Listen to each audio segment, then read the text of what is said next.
Guys, स्क्रीनवरती तुम्हाला काही sentence दिसत आहेत. सोमवारी सुट्टी असणार आहे. मुंबईत मुसळधार पावसाची शक्यता आहे. नदीजवळ पूर्वी एक मंदिर होतं. प्रत्येक गावात डॉक्टर असणं आवश्यक आहे. काही चूक असल्यासारखं दिसत नाही. ही सेंटेन्स नेहमी डेली यूजमध्ये आपण बोलत असतो. पण ज्यावेळेस इंग्लिशमध्ये बोलायची वेळ येते त्यावेळेस आपण कन्फ्यूज होतो. कन्फ्यूज कुठे होतं?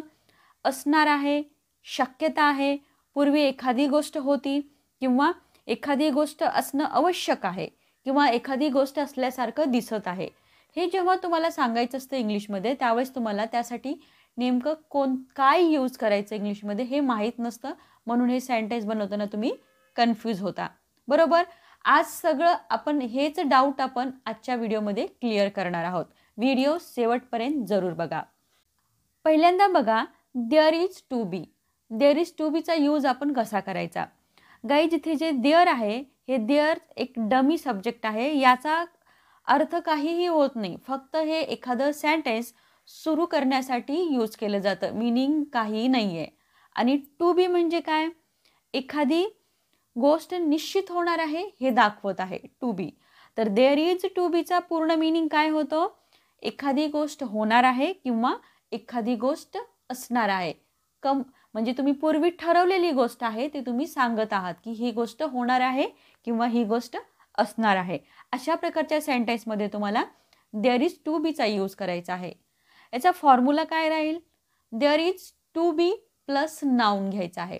देअर इज टू बी, इथं जे इज आहे देअर इज मधलं हे इज तुम्हाला अकॉर्डिंग टू टेन्स चेंज करायचं आहे. प्रेझेंटचं असेल तर इज घ्या, पास्टचं असेल तर तुम्हाला वॉजचा यूज करायचा आहे.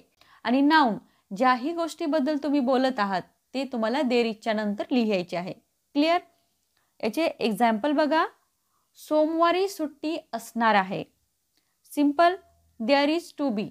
आता असणार आहे म्हणजे प्रेझेंटचं सेंटेन्स आहे हे तुम्हाला क्लिअर आहे. आणि आपण there is to be as it is लिहिलं. त्याच्यानंतर लिहायचं आहे तुम्हाला नाऊन. बरोबर? A holiday. आणि त्याच्यानंतर जेही सेंटेन्स उरलं आहे ते तुम्ही लिहायचं आहे. On Monday. पूर्ण sentence, there is to be a holiday on Monday. Clear? Next, पुढच्या आठवड्यात परीक्षा होणार आहे. सिंपल, अगेन प्रेझेंटचं sentence, there is to be as it is लिहिलं. काय होणार आहे? नाऊन काय आहे ह्याच्यामध्ये? एक्झाम. An exam. मग बाकी जेही काही उरलं आहे ते तुम्हाला पुढे लिहायचं आहे. An exam next week. पूर्ण sentence, there is a to be an exam next week. Clear? उद्या टेस्ट होणार आहे. देअर इज टू बी तर आपण कंपल्सरीच आहे. त्याच्यानंतर तुम्हाला लिहायचं आहे noun. Test tomorrow. There is to be test tomorrow. There is to be test tomorrow. काल एक मीटिंग होणार होती. आता इथे बघा, होणार होती म्हणजे पास्टबद्दल बोललं जाते. पास्टमध्ये एखादी गोष्ट फिक्स होणार होती हे तुम्ही सांगायचं आहे तुम्हाला. मी सांगितलं इजच्या जागी तुम्हाला according to tense helping verb change करायचे आहेत. बरोबर? मग आता इथे हेल्पिंग वर्ब काय येईल? Was. Clear? There was to be a meeting yesterday. Simple, तुम्हाला इजच्या जागी वॉज लिहायचं आहे. ॲज इट इज सेंटेन्स बनवायचे आहेत. There was to be a meeting yesterday. शाळेत एक कार्यक्रम होणार होता. There was to be a function in the school. There was to be a function in the school. Clear झालं? आता एक सेंटेन्स बघा, सुट्टी असणार नाही. हे जे सेंटेन्स आहे प्रेझेंटचंच आहे आणि देअर इज टू बी पासूनच बनवायचं आहे. हे तर तुम्हाला लक्षात आलेलं असतं, कारण एखादी गोष्ट असणार आहे म्हणतंय. असणार आहे म्हणजे त्याचं नेगेटिव्ह काय झालं? नाही. म्हणजे हे नेगेटिव्ह सेंटेन्स आहे. याला कसं बनवणार? यासाठी फॉर्म्युला आहे there is not to be plus noun. Simply तुम्हाला इजच्या नंतर किंवा वॉचच्या नंतर नॉट लिहायचं आहे आणि as it is sentence formula wise तुम्हाला बनवायचं आहे. क्लिअर? हे सेंटेन्स कसं बनेल? There is not to be a holiday. There is not to be a holiday. Clear? जर हेच सुट्टी असणार नव्हती असं जर असतं तर हे पास्टचं सेंटेन्स झालं असतं. इथे तुम्हाला सिम्पली इजच्या जागी इज नॉटच्या जागी वॉज नॉट घ्यायचं आहे. क्लिअर? आता तुम्ही याचे पॉझिटिव्ह नेगेटिव्ह दोन्ही सेंटेन्स बनवू शकणार आहात आणि यूजसुद्धा करू शकणार आहात. क्लिअर? आता नेक्स्ट बघा. नेक्स्ट आहे there is likely to be. There is a likely to be म्हणजे एखादी गोष्ट होण्याची शक्यता आहे किंवा असण्याची शक्यता आहे. आपण पहिल्या ह्याच्यामध्ये काय बघितलं? कन्फर्म होणार आहे. पण इथे काय तुम्ही शक्यता सांगत आहात. हे वाक्य तेव्हा यूज केले जातात जेव्हा एखादी गोष्ट घडू शकते पण त्याची खात्री नाही. हे सांगण्यासाठी तुम्हाला देअर इज लाईकली टू बीचा यूज करायचा आहे. लाईकली टू म्हणजे काय? शक्यता आहे किंवा दाट शक्यता आहे, हे लाईकली टू सांगत आहे. आणि there is likely to be म्हणजे काय? तुम्ही प्रिडिक्शन करताय, प्रोबॅबिलिटी दाखवताय की एखादी गोष्ट असण्याची शक्यता दाट आहे किंवा सिम्पली शक्यता आहे. एक्झाम्पल, मुंबईत मुसळधार पावसाची शक्यता आहे. तुम्ही शक्यता प्रिडिक्ट करत आहात, बरोबर? Simply there is likely to be. इथे सिम्पली तुम्हाला there is likely to be पहिल्यांदा ॲज इट इज लिहायचंच आहे. त्याच्यानंतर तुम्हाला noun heavy rain in Mumbai. There is likely to be heavy rain in Mumbai म्हणजे देअर इज लाईकली टू बीच्या नंतर जेही गोष्ट होणार आहे ती तुम्हाला लिहायची आहे सिम्पल लँग्वेजमध्ये. किमती वाढण्याची शक्यता आहे. There is likely to be an increases in prices. There is likely to be an increases in prices. आता सिम्पली तुम्हाला इथेच हे जर तुम्हाला नेगेटिव्ह बनवायचं असेल तर सिम्पली इथच्या नंतर तुम्हाला नॉट लिहायचं आहे. फॉर्म्युला काय राहील? There is not likely to be plus noun. बनवा सेंटेन्स. उद्या मीटिंग होण्याची शक्यता नाही. सिंपल आहे. There is not likely to be a meeting tomorrow. There is not likely to be a meeting tomorrow. किंवा हे सेंटेन्स तुम्ही असंही बोलू शकता. There isn't likely to be a meeting tomorrow. Isn't म्हणजे काय? इज नॉटचं कॉन्ट्रॅक्शन. क्लिअर? काल मीटिंग होण्याची शक्यता होती. काल मीटिंग होण्याची शक्यता होती. अगेन जसं आपण पहिल्या सेंटेन्समध्ये इज हे अकॉर्डिंग टू टेन्स चेंज केलं तसंच इथं सुद्धा तुम्हाला अकॉर्डिंग टू टेन्स तुम्हाला इजच्या जागी हेल्पिंग वर्ब चेंज करायचे आहेत. आता हे सेंटेन्स काल मीटिंग होण्याची शक्यता होती. पास्टची शक्यता तुम्ही सांगत आहात म्हणून आपण इथे इजच्या जागी वॉज लिहित आहोत. क्लिअर? सेंटेन्स काय होईल? There was likely to be a meeting yesterday. There was likely to be a meeting yesterday. Clear? Next. आता नेक्स्ट आहे there used to be. There used to be. याचा यूज आपण अशा गोष्टीसाठी करतो ज्या भूतकाळात होत्या, भूतकाळात अस्तित्वात होत्या पण आता नाहीत. तेव्हा तुम्हाला देअर युज्ड टू बीचा यूज करायचा आहे. म्हणजे एखादी गोष्ट भूतकाळामध्ये होती पण ती आता नाही आहे, अस्तित्वात नाही आहे. फॉर्म्युला काय राहील? There used to be plus noun. Simple formula जवळपास बघितलं तर सेमच आहे. थोडेफार चेंजेस आहेत ते तुम्हाला कुठे आहेत हे तुमच्या लक्षात आलेलं असेल. आता देअर युज्ड टू बी म्हणजे काय? पूर्वी असायचं किंवा पूर्वी होतं. Simple meaning. आता कसा यूज करायचा ते सुद्धा मी तुम्हाला सांगितलं आहे. युज्ड टू म्हणजे काय? एखाद्या गोष्टीची सवय तुम्हाला होती किंवा एखादी गोष्ट अस्तित्वात होती भूतकाळामध्ये पण ती आता नाही. हे तुम्हाला जेव्हा सांगायचं असतं त्यावेळेस सिम्पली तुम्हाला युज्ड टूचा यूज करायचा आहे. याचं एक्झाम्पल, इथे पूर्वी एक पार्क असायचं. पूर्वी असायचं पण आता नाही आहे. Simple. There used to be a park here. There used to be a park here. नदीजवळ पूर्वी एक मंदिर होतं. There used to be a temple near the river. There used to be a temple near the river. There used to बीच्या नंतर जेही गोष्टीबद्दल बोलत आहात अस्तित्वात होती त्या गोष्टीचं तुम्हाला तिथे लिहायचं आहे. क्लिअर? आता हे जर तुम्ही नेगेटिव्ह बनवलं, इथे थोडंसं चेंज आहे. नेगेटिव्ह बनवताना तुम्हाला ह्या फॉर्म्युल्याचा यूज करायचा आहे. There did not use to be plus noun लिहायचं आहे. म्हणजे आपण जिथे युज्ड टू लिहिलं होतं तिथे तुम्हाला देअरच्या नंतर तुम्हाला डिड नॉट लिहायचं आहे. युज्डच्या जागी सिम्पल यूज लिहायचं आहे. आणि त्याच्यानंतर टू बी तर ॲज इट इज असेल प्लस नाऊन. आता इथे डीड नॉट लिहिलं आपण, त्याच्यानंतर सिम्पल तुम्हाला यूजचं फर्स्ट फॉर्म घ्यायचं आहे, यूज्ड नाही घ्यायचं आहे. क्लिअर? आता इथे आपण याचे एक्झाम्पल बघूया. इथे पूर्वी शाळा नव्हती. एखादी गोष्ट अस्तित्वात नव्हती. पास्टबद्दल बोलताय तुम्ही.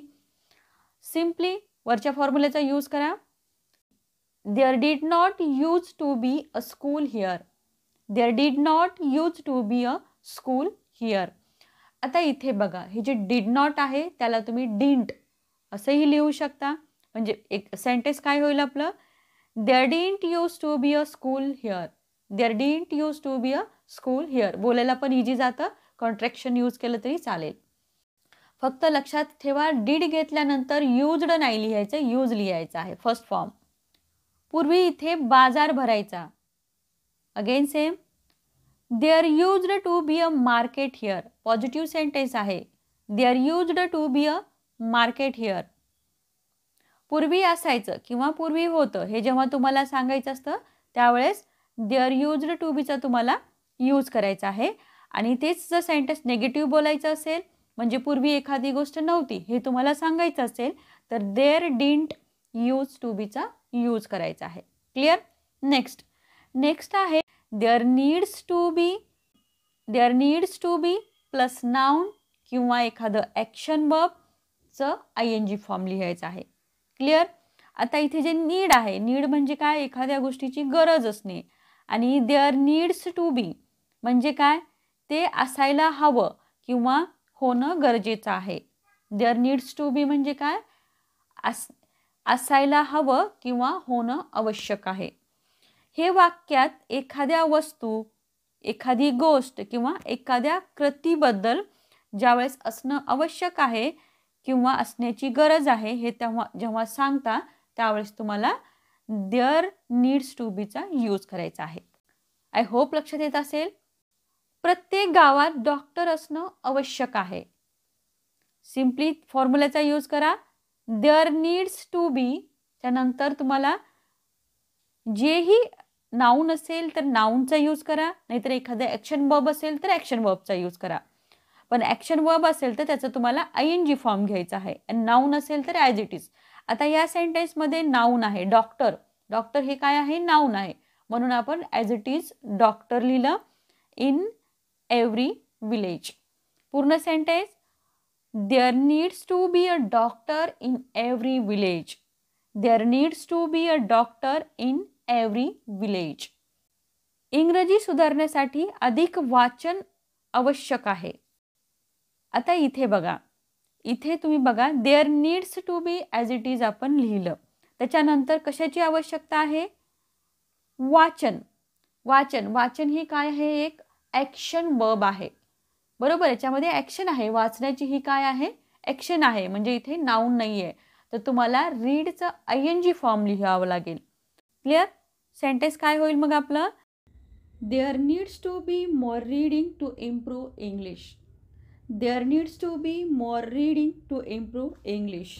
दर आठवड्याला पार्कची स्वच्छता होणं आवश्यक आहे.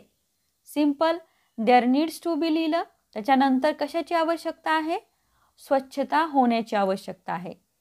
Cleaning of the park every week. आता इथे क्लिनिंग का घेतलं, कारण हे ॲक्शन वर्ब आहे आणि ॲक्शन वर्बचं मी तुम्हाला सांगितलं ING फॉर्म, म्हणून इथे क्लिनिंग आलं. सेंटेन्स काय होईल, there needs to be cleaning of the park every week. There needs to be cleaning of the park every week. आज मीटिंग होण्याची आवश्यकता नाही. आता इथे बघा, हे नेगेटिव्ह सेंटेन्स आहे. आता नेगेटिव्ह सेंटेन्समध्ये तुम्हाला फॉर्म्युला कोणता घ्यायचा, इथे बघा, थोडंसं लक्ष देऊन बघा. There doesn't need to be plus noun किंवा वर्बचं ING form. Clear? There doesn't need to be plus noun plus वर्बचं ING फॉर्म घ्यायचा आहे. आपण यूज्ड टूच्या ठिकाणी काय घेतलं होतं, डीड नॉट. इथे काय घेत आहे आपण, डज नॉट. सेंटेन्स काय होईल, there doesn't need to be a meeting today. There doesn't need to be a meeting today. इथे डझंट घेतलं म्हणून आपण सिम्पल इथं नीड लिहिले, नाहीतर आतापर्यंत आपण नीड्स लिहित होतो. क्लिअर? तुम्हाला जर सिंपल प्रेझेंट टेन्स माहीत असेल तर हे सेंटेन्स तुम्हाला समजेल. आणि जर काही टेन्समध्ये प्रॉब्लेम असेल तर आपले टेन्सचे व्हिडिओ नक्की फॉलो करा. देअर नीड्स टू बीचं तुम्हाला लक्षात आलेलं असेल. क्लिअर? नेक्स्ट आहे देअर सीम्स टू बी.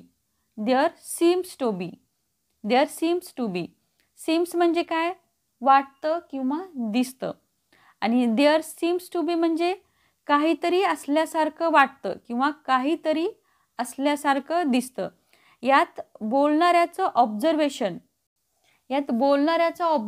याच्यामध्ये फीलिंग्स आहेत त्याच्याबद्दल सांगितलं जातं. म्हणजे तुमची काय फीलिंग आहे एखाद्या गोष्टीला ऑब्झर्व केल्यानंतर, तशा प्रकारच्या सेंटेन्समध्ये तुम्हाला देअर सीम्स टू बीचा यूज करायचा आहे. ॲज इट इज फॉर्म्युला सेमच असणार आहे. There seems to be plus noun simple formulas आहेत. याचं एक्झाम्पल बघा. या मशीनमध्ये काहीतरी प्रॉब्लेम असल्यासारखं वाटतं. सिम्पली तुम्ही एक मशीन बघताय आणि तुम्ही त्याला बघून ऑब्झर्व करून म्हणताय की त्यात काहीतरी प्रॉब्लेम असल्यासारखं दिसत आहे. असे जे सेंटेन्स असतात तुम्हाला इथे देअर सीम्स टू बीचा यूज करायचा आहे. Sentence there seems to be लिहिलं, त्याच्यानंतर तुम्हाला ज्याही गोष्टीबद्दल बोलायचं आहे ती गोष्ट. A problem with this machine. पूर्ण sentence there seems to be a problem with this machine. या रस्त्यावर एक नवीन दुकान असल्यासारखं वाटतं.